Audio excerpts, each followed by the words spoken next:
જય શ્રી કૃષ્ણ મિત્રો।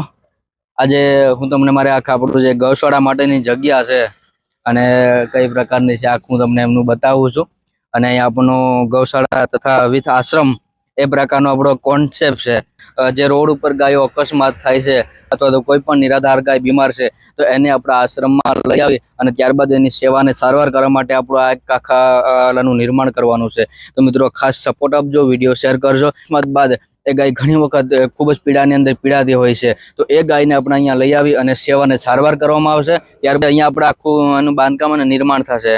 થોડીક એવી મિત્રો જગ્યા ટૂંકી છે પણ અત્યારનું આપણું જે સ્ટાર્ટઅપ છે એના માટે ઓલમોસ્ટ બરાબર છે। વૃદ્ધ છે અને જેમનો કોઈ સહારો નથી તો એ લોકોને પણ આપણને અહીંયા આશરો આપવામાં આવશે અને એ લોકો છે એ પ્રકારનું આખું કોન્સેપ્ટ રહેશે કે આપણું ગાય માતાની સાથે એમની સેવા થશે ને અત્યારે આપણું બોર્ડ પણ લગાડી દીધું છે રોડ ઉપર અને આમનું નિર્માણ કાર્ય છે આપણું આ જગ્યા માટે દ્વારકાધીશને મેં માનત પણ કરેલી હતી। દ્વારકાધીશને આપણે પ્રાર્થના કરેલી હતી આ જગ્યા ખાસ આપણને અનુકૂળ આવતી હતી તો આપણે ભગવાનની દયાથી અને દ્વારકાધીશની કૃપાથી અત્યારે આપણને આ જગ્યા મળી ગઈ છે।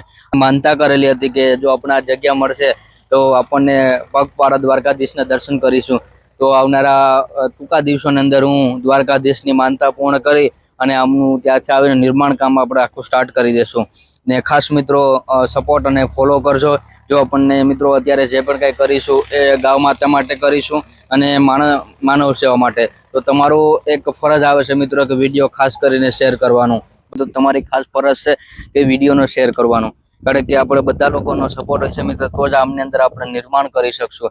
અત્યારે જોઈએ છે ઘણી બધી જગ્યાએ રોડ ઉપર ગાયોનો અકસ્માત થાય છે અને જે પીડાતી હોય મિત્રો એ પણ એક જીવ છે અને પીડા તો બધા જીવને થતો હોય છે। તો એમને આપણે અહીંયા લઈ આવી અને એને પીડામાંથી થોડુંક એવું પણ મુક્ત થશે મિત્રો તો આપણા બધા માટે એક મોટું પુણ્યનું કામ છે। તો આપણી બધાની ફરજ છે। એમના સિવાયનું પણ ઘણા બધા એવા નિરાધાર વૃદ્ધ છે કે જેમને કોઈ પ્રકારનો આશરો નથી અને પોતે છે સાવ નિરાધાર બેસહારા છે।